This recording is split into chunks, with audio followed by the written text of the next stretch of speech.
Olwaleero bwe giweze emyaka 4 bweddu bukyanga gavumenti ya NRA oba NRM ewamba obuyinza bw'eggwanga mu mwaka gwa 1986.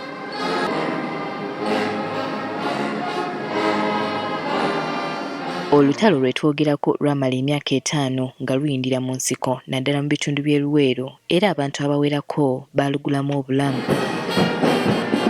Amenunula g'omulundi guno gayindidde mu kaseera nga Pulezidenti Museveni yakalondebwa okuddamu okukulembera eggwanga. Bukyanga NRA oba NRM ewamba obuyinza ono yakulembedde eggwanga lino nga kati ekisanja kino bw'akimalako gijja kuba giweze emyaka 45 nga yakutte enkasi y'eggwanga lino. Olwaleero emikolo gy'ameenunula giyindidde ku kisaawe ky'ameenunula e Kololo ng'omukolo guno guguddwawo n'okukumba okuva mu bitongole eby'ebyokwerinda.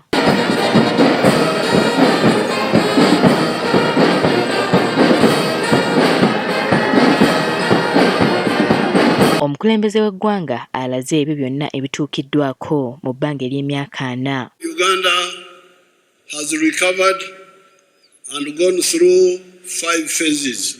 Ebyenfuna bya Uganda bikyuse kinene nnyo era biyise mitendera 5. First of all, minimum economic recovery. Okusookera ddala waliwo entandikwa okudda engulu. Ebyenfuna bya Uganda okudda engulu. Kubanga ebyenfuna bya Uganda byali bizirise, then expansion of the small colonial economy which we had after it had recovered. The economy is moving very fast. Ebyenfuna biri ku speed ya yiri. We are growing at 7% now.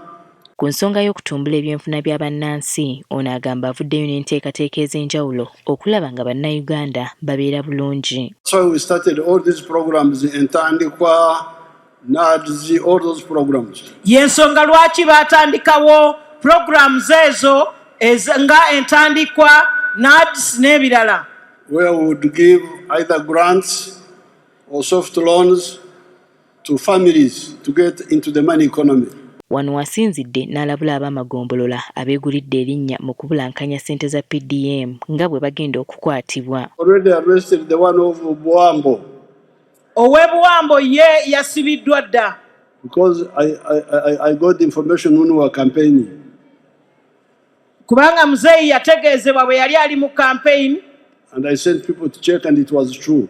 N'asindika abantu okunoonyereza era ne kizuulibwa nga kituufu n'olwekyo n'akwatibwa era ali mabega wa mitayimbwa. Even in Maracha, the ones who extorted money from the people. Naye abo abajja ku bantu ssente mu bukyamu. Abatema ku ssente z'abantu, abatemako ssente abo bagenda mu kkomera. Ono asabye bannayuganda bonna okwettanira enteekateeka za gavumenti nga bayitira mu SACCO okusobola okuziganyulwamu. Therefore, that's why we are going to put emphasis on PDM, enough PDM money to reach all the homesteads. N'olwekyo tugenda kuteeka essira ku PDM, tufune PDM ng'amala abune mu maka gonna. So PDM plus all the other funds, the ghetto funds, border funds, the culture leaders, we shall create a fund for them. Ono era talime kwogera ku muwendo gw'abantu omutono ogwetaba mu kalulu akaggwa obuzibu asinze kubuteeka ku njawukana eziri mu kibiina ki NRM nga kw'otadde n'okutiisatiisibwa okuva mu oludda oluvuganya gavumenti. Some people have been attacked. Abantu abamu balumbiddwa. Why should you attack anybody because of the elections? Nga lwaki olumba omuntu oba okumwaŋŋanga olw'okulonda?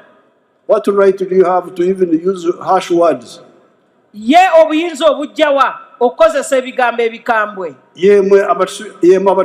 Abasubyeko akasajja. You have no right to say that. The other one is misbehavior by the NRM leaders themselves. Ensonga ey'okubiri ye y'abakulembeze b'NRM abeeyisa obubi.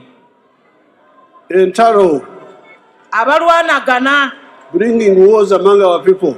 The opposition who use terrorist approach. Aba opposition oba abavuganya gavumenti abakozesa olulimi olw'ekitujju oba enkola ey'ekitujju. Oluvannyuma abantu ab'enjawulo baweereddwa emidaali egibasiima olw'emirimu gyabwe.